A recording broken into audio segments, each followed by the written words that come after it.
Someday we'll get paid for this. Hello, news fans. I'm AP Ticker, and this is La Scarpple News.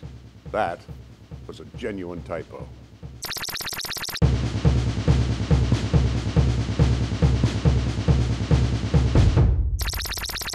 This week, Charlie Sheen, still winning, and who really gives a fucking shit? Be honest, Charlie, I'm a winner. You, my friend, are tied for third. If I'm bipolar, aren't there moments where a guy like crashes and like in the corner, like, oh my God, it's all my mom's fault? Shut up. Shut up.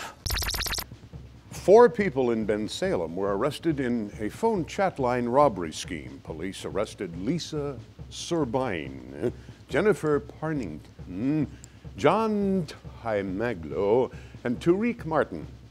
Thank you, Mr. Martin, for having a good last name. The crime team would fish for their dates on the lava line phone chat / date lines.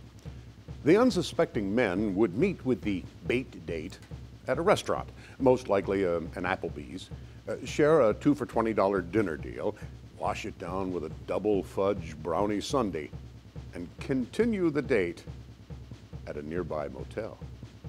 Well, instead of a booby in the mouth, the unsuspecting men were met with a gun in the mouth. The 4 were arrested when Bensalem police interrupted a robbery in progress at a motel on Route 1 on Saturday. There were 2 men killed in Camden yesterday in 2 separate events. The first man was found shot several times in his car at 7:18 p.m. on the 100 block of Mechanic Street. And the second was a stabbing victim who was found at 7:48 on North 24th Street, in case you'd like to visit the scene. Both men were reported dead at Cooper Hospital. There were no police to make the arrests.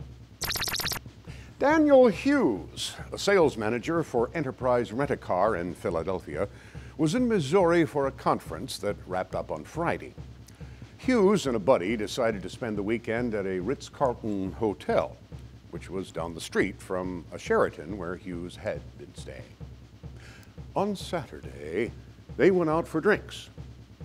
Hughes stayed out long after his pal called it quits and, quote, got plenty wasted, his friend said. He stumbled back to his hotel about 3 a.m. and went to the wrong room on the wrong floor. But Hughes was too drunk to recognize his mistake, and he told a hotel clerk that his key didn't work, and the clerk made him a new one for a 2-bedroom suite that happened to be inhabited by a local family. He went back up and opened the door. The chain was on, so he kicked in the door. Hughes staggered into one of the bedrooms. A 9-year-old girl was sleeping quietly in one bed, while 2 14-year-old girls were asleep in the other. Hughes got undressed and got into bed with the 9-year-old and molested her. She woke up and told her mother. Her father chased him out. Hughes was nabbed by security guards in the lobby wearing only his underwear. He was charged with statutory sodomy and child molestation.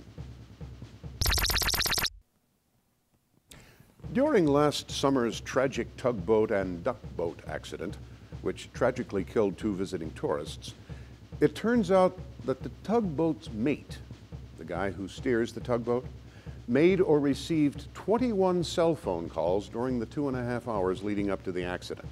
Also last summer, a caregiver left a mentally disabled young man to die inside his special transportation van in sweltering heat, while she talked on the phone for more than 3 hours of her 8-hour shift and made or received 71 text messages.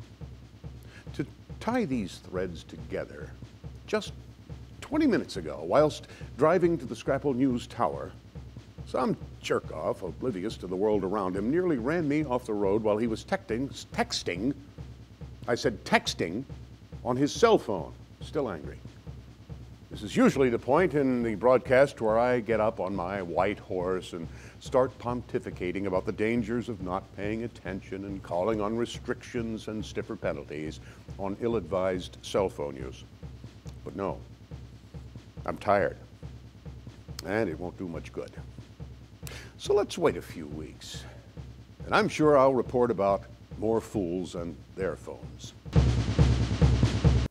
Before I sign off, I want to spread some good news. Remember, no winter lasts forever, and no spring skips its turn. The dogwoods are starting to bloom. Tulips are peaking.